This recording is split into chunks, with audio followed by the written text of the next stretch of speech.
preocupamos porque practiquen, no sé, un karate, un judo, la danza y otro tipo de actividades.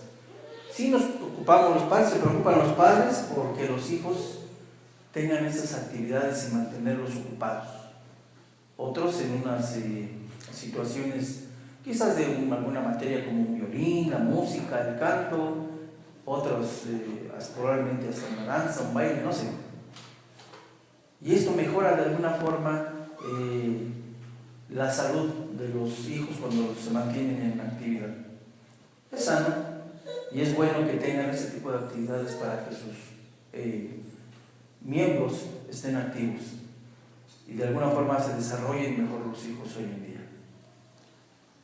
Pero yo les quiero preguntar algo. ¿Ya se preocuparon por todo esto? ¿Y quién se preocupa por darles una enseñanza espiritual a los hijos? O bien, ¿quién se preocupa por recibir una enseñanza espiritual personal? Creo que, hermanos, estamos huyendo un poquito de las actividades que nos ofrece el Señor en sus casas de oración. Y no soy específico únicamente a lo que es el Calvario, sino es en general. Todos de alguna forma se apartan, no vienen a una hora prudente, no participan, no aprenden. Ya se ocuparon toda la semana en aprender las cosas que el mundo ofrece. Y qué bueno, lo vemos que es bueno porque es para el beneficio de cada persona. Pero no nos preocupamos por lo espiritual. Estamos llenos de cuestiones seculares y nos olvidamos de nutrir ese espíritu que tenemos en el conocimiento para obtener sabiduría en nuestra vida espiritual. Tenemos aquí una escuela espiritual, hay la oportunidad de aprender. La iglesia tiene los recursos que el Señor Jesucristo pone previamente para el aprendizaje de todos ustedes. Y sin embargo, creo que le estamos dando la espalda a esta enseñanza que es para el beneficio de cada uno de ustedes. ¿Acaso ustedes saben cómo sufrió la iglesia de los primeros cristianos? ¿Cuánto sufrió la iglesia? Sufrió mucho la iglesia. Y sin embargo, aún así, hubo gran persecución, hubo encarcelamiento. ¿Por qué? Porque se predicó el nombre de Jesús. ¿Quién de ustedes desea realmente aprender lo que la iglesia les ofrece? Hermana Ircia, nos lleva a Dios en oración, por favor. Bendito Dios y Padre, te damos gracias en este día, que nos permites estar aquí en tu casa de oración, en este culto, Señor, del domingo. Y te damos gracias, Padre, por todo lo que has hecho por nosotros en esta semana, Señor, y a lo largo de toda nuestra vida. Te pedimos porque en esta tarde podamos recibir tu palabra y llevarnos a nuestro corazón y sobre todo ser hacedores de ella, Señor. Y te pedimos por todas y cada una de las familias aquí representadas, en el nombre de nuestro Señor Jesucristo. Amén. Pueden sentarse. Y analizamos que de alguna forma todos nos preocupamos por nuestra vida secular y estamos haciendo a un lado nuestra vida espiritual. Y realmente debemos de reconocer, mis amados hermanos, que sin Dios no podemos hacer absolutamente nada. Si no tenemos la dirección y la sabiduría de Dios, no podemos hacer absolutamente nada. Y realmente lo que debemos, realmente lo que nos han encomendado, lo que nos encomendó el Señor Jesucristo, es que debemos de llevar ese evangelio de salvación a todas aquellas personas que están allá afuera viviendo una vida complicada. Dice la Escritura que desde los antiguos tiempos, los primeros cristianos sufrieron por hacer estas cosas y llevar el evangelio. No fue fácil para ellos predicar la palabra del Señor. La misma iglesia empezó a crecer y crecer y crecer, y con gente que estaba inconforme, y muchas de estas personas se sentían agredidas y ofendidas porque la enseñanza de Jesucristo no les parecía. Tal es el caso que vemos en el versículo 2 de lo que acabamos de leer, que nos dice: resentidos de que enseñasen al pueblo y anunciasen en Jesús la resurrección de los muertos. Esta enseñanza a los escribas y a los fariseos, a los saduceos, no les parecía. No era sano para ellos que se enseñara esto. La molestia era tan grande que tomaron una decisión. Pero antes de que tomaran esa decisión, el versículo 4 nos dice: pero muchos de los que habían oído la palabra creyeron, y el número de varones era como de 5,000. Es decir, estos hermanos, estos apóstoles, tenían la seguridad y la autoridad de proclamar el Evangelio de Jesucristo. Y tal era la seguridad que tenían, que nos dicen que se convirtieron, que creyeron 5,000 varones. Aquí hay una palabra que es muy importante: creyeron. Así como cada uno de los que estamos aquí reunidos hemos creído y seguimos creyendo en la obra que Jesús ha hecho en nuestras vidas, así aquellos hermanos creyeron también por la gracia de Dios.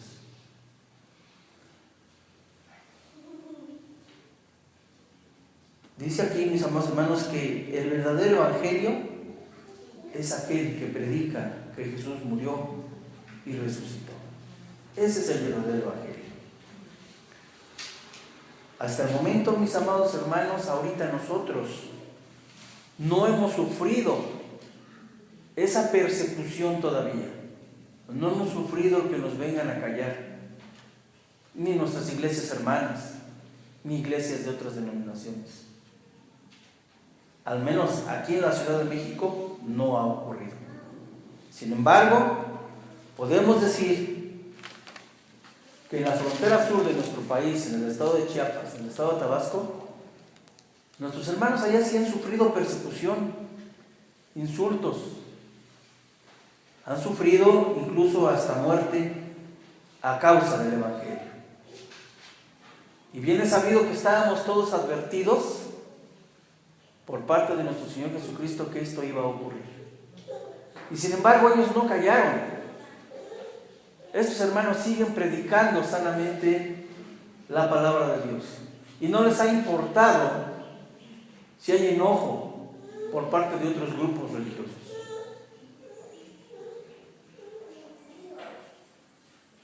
Por eso es importante, hermanos, reconocer que estamos muy tranquilos, demasiado tranquilos, y realmente es para preocuparse porque no estamos haciendo las cosas como debe de ser. Los que estamos aquí presentes, mis hermanos, nos falta ese valor, perder el miedo, y nos falta el conocimiento para poder llevar ese evangelio a las gentes que están de afuera. Pero vamos a aclarar un punto. Pedro y Juan no fueron encarcelados por ser delincuentes o por ser gente de mal testimonio, ni mucho menos porque hayan quebrantado alguna ley civil. La escritura es bien clara: los encarcelaron por cumplir las funciones de la iglesia que les dejó el Señor Jesucristo. ¿Cuál es? Predicar el evangelio. Por ser estos dos elementos que van en contra de estos dos elementos, Pedro y Juan, en la predicación que dieron a los 5,000, atacaron de alguna forma los intereses de los sacerdotes en aquel lugar. Y por eso fueron apresados y por eso fueron encarcelados. Nosotros todavía no vivimos esa época de que lleguemos al encarcelamiento, pero hay una advertencia: la podemos sufrir, hermanos. Hoy en día también nos hemos dado cuenta, mis amados hermanos, que la iglesia está perdiendo mucha fuerza. Ya no inquieta como antes, ya no mueve los corazones de la gente. La gente además está en una postura con los ojos cerrados, con los oídos tapados y un corazón totalmente acorazado para no recibir la palabra del Señor. Hoy en día esta misión se hace más difícil porque la gente no quiere escuchar. Porque la gente, cuando uno les da un folleto, gracias, lo rompe, lo avienta a la basura o simplemente nos hace una grosería. La iglesia ha dejado de cumplir esa función por falta de conocimiento. Porque hoy conocemos que hay técnicas precisamente para poder charlar con este tipo de personas y dejar el evangelio en sus corazones. Acuérdense que es la semilla que ellos van a recibir. No pretendamos que haya gente que se convierta. La obra es de Dios. Pero si debemos de cumplir nuestra función de dejar la semilla en los corazones de estas personas. Lamentablemente hoy también se predica con el cuidado de no lastimar las ideas y los intereses del mundo. Es decir, no podemos predicar en contra del lesbianismo, del homosexualismo en forma contundente, porque a los primeros que les va a molestar son a las personas que les estamos hablando, y las consecuencias para el creyente pueden ser hasta cárcel. ¿Sí? Hoy están tan protegidos este tipo de personas por las leyes mundanas que estorban para llevar una sana doctrina en sus vidas espirituales. Tenemos que aprender cómo poder proyectar este evangelio a este tipo de personas y no permitir que siga creyendo una sociedad que ha sido engañada y que sigue siendo engañada por las ideas de este mundo. Hoy, hermanos, tenemos que llevar este evangelio a toda criatura. Y tenemos que participar de una forma más contundente. Tenemos que participar con esa seguridad que solamente nos da la Escritura. Y no es solamente la responsabilidad de los funcionarios que hay en la iglesia, es una responsabilidad de todos. Todos aquí somos una familia, todos tenemos el conocimiento, pero debemos tener la valentía de predicar. Quizás unos lo hacen en grupo, otros lo hacen en forma individual, pero todos debemos de hacer ese trabajo que se nos ha ido encomendando. Enseñar los principios y verdades que Dios nos ha dejado a través de la Escritura, hermanos, es para que esta sociedad que está en crisis y que está sumergida lamentablemente en tierras pantanosas del pecado e iniquidad, y han confundido a la sociedad. Mis amados hermanos, esta iglesia y las iglesias hermanas, las iglesias de sana doctrina de otras denominaciones, son las maestras para esta sociedad. Y debemos encontrar la forma, con el compromiso con nuestro Señor Jesucristo, de salir a compartir allá afuera. No nos debemos de conformar con la cultura que hoy vivimos. Debemos recordar que el cristianismo es la cultura de la anticultura, es la anticultura de la cultura que estamos viviendo el día de hoy. Es decir, estamos conformados con lo que hoy vemos y no hacemos absolutamente nada, porque además tenemos unas autoridades que de antemano estipulan leyes y nos frenan desde un principio. Y esta iglesia, la iglesia en general, está por entrar en una etapa como en la época de Pedro y Juan, de persecución y cárcel. Hoy, de alguna forma, hay grupos,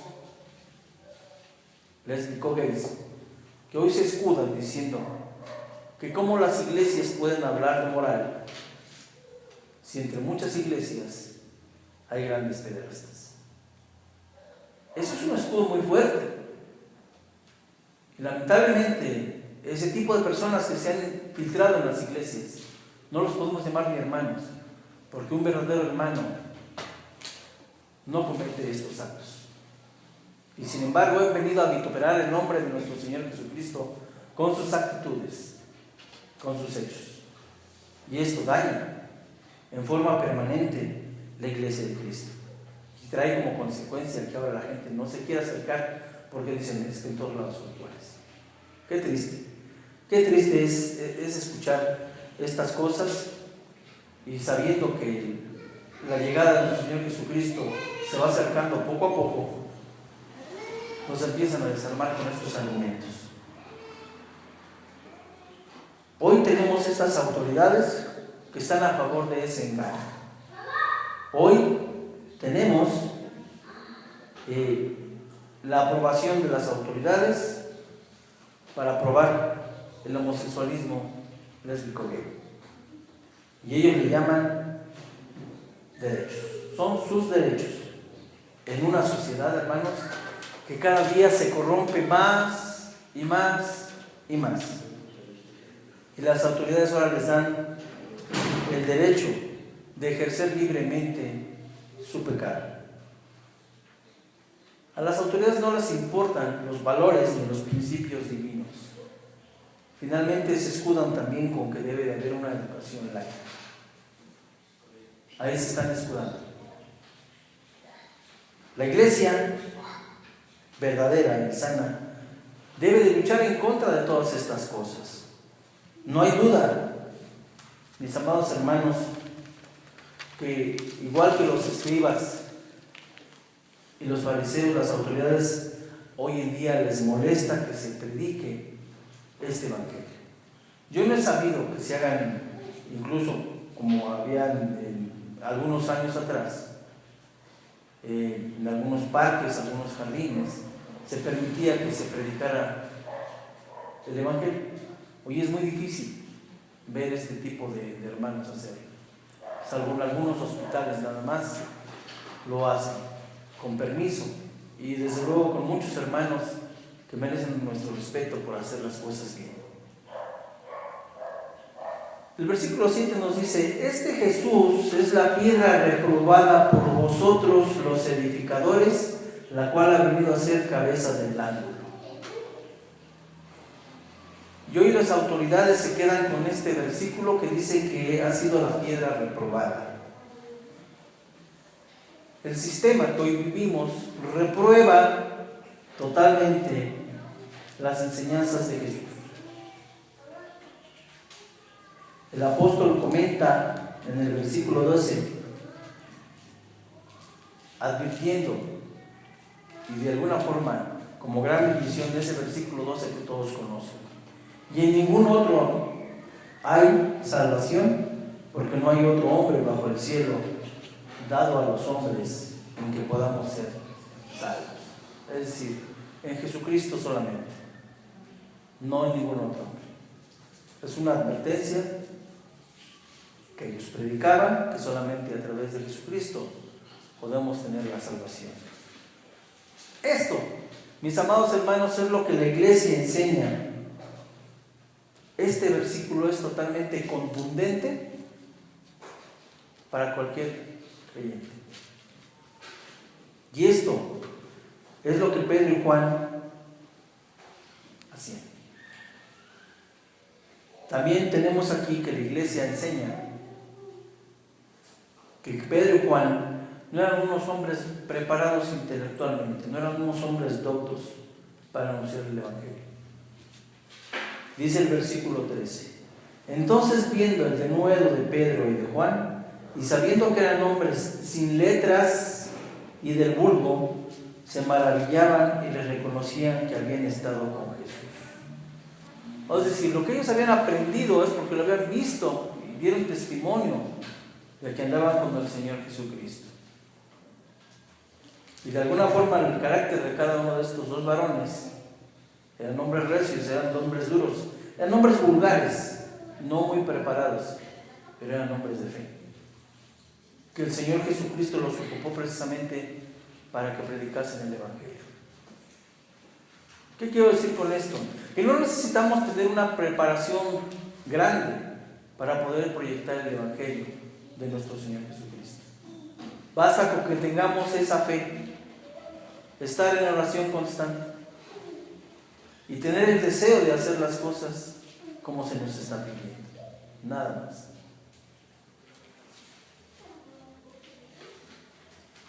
Recuerden que nuestro testimonio de vida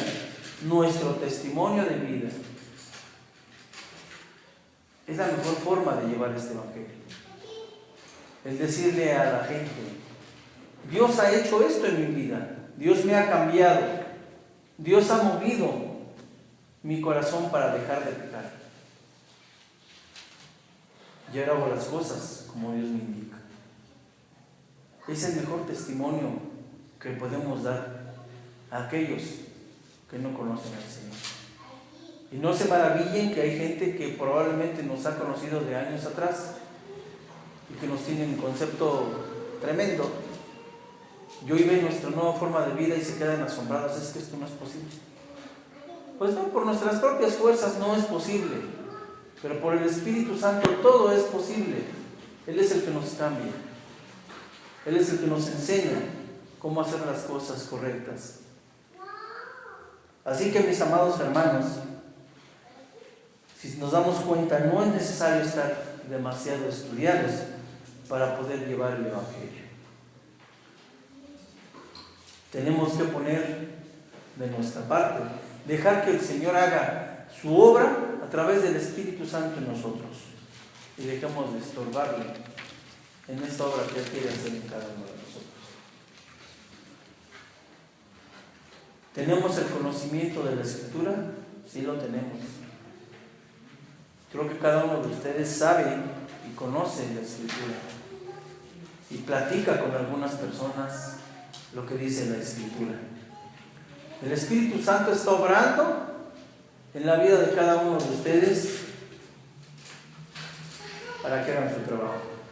Él nos fortalece, el Espíritu incrementa esa fe y nos hace hablar con el denuedo, es decir, el conocimiento y la seguridad de poder proyectar lo que Dios quiere. Esto, hermanos, esto es lo que enseña la Iglesia de Cristo. Esto es lo que debemos de tener la seguridad de poder hablar. Pero para eso tenemos que prepararnos previamente, asistiendo en forma normal los domingos a la escuela que tenemos aquí en las 11 de la mañana. De veras, mis amados hermanos, es de gran bendición, porque se tocan temas que complementan lo que sabemos de la Escritura y nos dan más seguridad, nos dan más conocimiento de aprender y de disipar nuestras dudas de una forma contundente. Otra de las funciones que tiene la Iglesia, mis amados hermanos, es servir. Y ese servicio se manifiesta de muchas maneras. La Iglesia sirve por medio de las comunidades, de los hermanos y hermanas que están verdaderamente comprometidos. Es decir, nosotros acabamos de pasar una etapa ahorita con las hermanas, con los hermanos que se comprometieron para llevar a cabo la escuelita bíblica de verano. Y es de gran bendición porque hemos trabajado para poder proyectar ese Evangelio a los niños de una forma sana, de una forma diferente. Pero el compromiso, eso es lo que a Dios le agrada, que dejaron un poquito sus actividades para poder ocuparse de sus negocios. Si lo podemos hacer durante una semana, en horas laborables, en horas de trabajo, sacrificaron muchos ese tiempo. ¿Acaso no pueden sacrificar una hora, un fin de semana, un domingo, un inicio de semana? Creo que de manos debemos de ponernos en manos de Dios y prestar atención a lo que realmente Dios quiere de cada uno de nosotros. A muchos les place más estar en la cama, descansando, viendo un partido de fútbol, viendo las luchas, y descuidamos nuestra vida espiritual, descuidamos nuestra enseñanza que nos va a dejar un fruto en la vida de cada uno de nosotros. No le damos la espalda a la iglesia, ni mucho menos al Señor Jesucristo. Algo que realmente también nos debe de quedar muy claro es que el servicio que nosotros o que muchos de los hermanos hacen no es por nosotros, sino es que Dios hace esas cosas a través de nosotros, y nos debemos de sentir bendecidos porque Dios nos considera para trabajar en su obra. Hay gente en el mundo secular que dice: hijo, a mí como me gustaría trabajar en esta compañía de cementos Forteca, es que a los empleados les va bien, les pagan bien, les dan prestaciones, les dan dinero, etc, etc. ¿Quién de nosotros ha dicho: yo quiero trabajar en la obra de Dios? Yo creo que, hermanos, sí debemos de poner un poquito más de atención en dónde estamos. ¿Queremos seguir en el mundo secular? ¿O queremos realmente cambiar nuestra forma, nuestras actitudes para con nuestro Señor? Pero cuando nosotros hacemos nuestras actividades, no debemos de perder tampoco la brújula, porque debemos reconocer que todo lo que hacemos no es por nuestras propias fuerzas, ni por nuestro conocimiento. Todo es porque Dios ha hecho todo esto posible para entregarnos la inteligencia, la sabiduría y el deseo de hacer las cosas bien. Eso es algo muy, muy importante, que no perdamos el piso, hermanos. No es el hombre, es Dios el que siempre va a hacer las cosas. Bienaventurados debemos de sentirnos de que Dios nos considera para participar en su obra hermosa. Bienaventurados debemos de sentirnos. Y más bienaventurados nos debemos de sentir al no ser negativos en esta postura. Otro punto importante es que los recursos no son del hombre. Los recursos que Dios pone son de Dios, mismos que son para servir tanto a nuestra comunidad. Debemos entender que todas las iglesias, principalmente de carácter presbiteriano, existe un cuerpo eclesiástico en el cual hay un orden de disciplina, que hay 4 ministerios importantes que son el evangelismo, el recursos, la educación y tesorería. Y cada uno es ocupado por un hermano que Dios le ha dado la facultad y la autoridad y la sabiduría de poder gobernar correctamente. Cada uno de nosotros, como ministros, es tocado por el Espíritu Santo para ejercer las funciones que nos ha encomendado el Señor. Asimismo, cada uno de ustedes también es tocado por el Espíritu Santo para poder compartir la palabra del Señor allá afuera. Y es por voluntad de Dios, no es por voluntad de nosotros, hermanos. Aquí hay un orden, hay una disciplina. Allá afuera también ustedes deben tener un orden y una disciplina en cómo proyectar ese evangelio. Debemos de reconocer, mis amados hermanos, que la administración de los recursos en nuestra vida secular, Dios nos da la capacidad y la inteligencia para administrar nuestros tiempos y para administrar nuestros recursos. No es por nosotros ni por nuestro esfuerzo. Debemos aprender, hermanos, que tenemos muchas cosas todavía que ir enderezando en nuestras vidas, sabiendo que todo lo que hagamos es para la honra y gloria del Señor.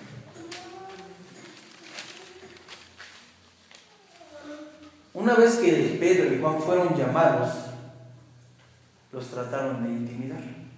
El versículo 19 dice: mas Pedro y Juan respondieron diciéndoles: juzgad si es justo delante de Dios obedecer a vosotros antes que a Dios. Si nosotros, mis amados hermanos, llegaron ahorita unas autoridades y nos dijeran que dejáramos de predicar porque nos van a golpear, nos van a maltratar, ¿lo dejarían de hacer? Es difícil responder. Yo sé que es difícil responder. Pero realmente si tenemos el deseo y la fortaleza y la sabiduría necesaria, seguiremos predicando el nombre de Cristo, sin importar las consecuencias. Así es que, mis amados hermanos, la Iglesia enseña por medio de la Escritura. Obedecen al hombre, mis amados hermanos, en sus leyes que atentan contra la voluntad de Dios, o están dispuestos a obedecer a Dios en lo que nos ha encomendado. Pero para poder predicar, lo primero que tenemos que hacer es aprender. Yo los invito a que de alguna forma vengan los domingos al estudio en las mañanas. Es de gran bendición para cada uno de ustedes. Yo sé que muchos tienen actividades que hacer, atender a sus enfermos en casa, etcétera, etcétera. Pero pidan a Dios ese tiempo, pidan a Dios ese espacio que necesitan para aprender. Es triste ver esas bancas vacías con 3 o 4 personas que realmente les interesa aprender. Cuando esta iglesia debe estar llena de todos nosotros a partir de las 10:30 de la mañana. Mis amados hermanos, tenemos que perder el miedo a predicar. Tenemos que perder el miedo a no hacer las cosas.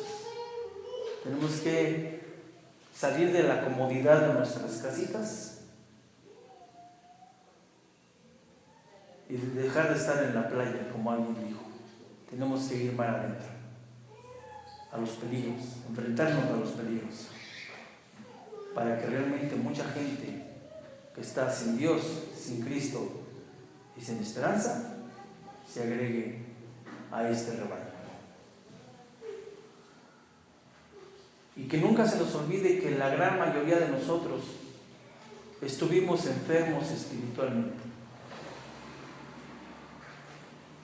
Y Dios nos ha, de alguna forma, sanado.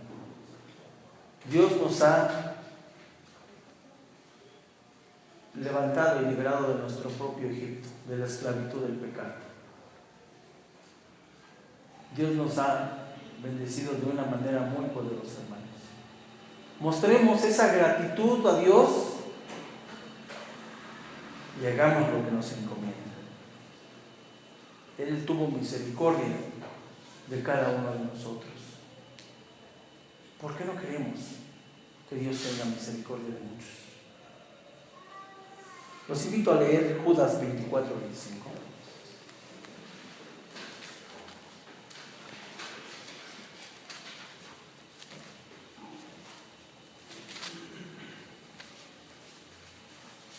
Nos ponemos de pie y lo leemos todos juntos.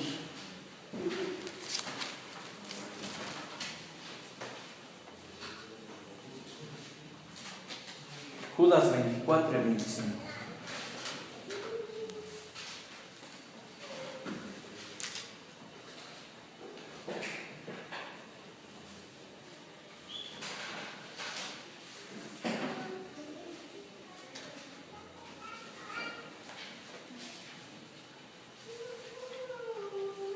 Todos juntos. Y aquel que es poderoso para guardaros sin caída y presentaros sin mancha delante de su gloria con gran alegría, al único y sabio Dios, nuestro Salvador, sea gloria y majestad, imperio y potencia, ahora y por todos los siglos. Amén. Que Dios les bendiga en esta tarde, mis amados.